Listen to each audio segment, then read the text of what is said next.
Additive manufacturing technologies can be classified generally by the feed material that is being used and the state that feed material is in, whether it's a liquid, whether it's a filament, whether it's a solid, and whether it's a powder, and what kind of state the technology or the feed material is in,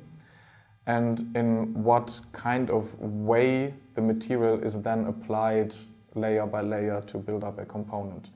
There is a lot of movement and a lot of innovation still going on in the technology space of additive manufacturing, and new technologies come out every month. But on a general level, these technologies are divided by the state of the feed material and the way the layers are applied on top of each other.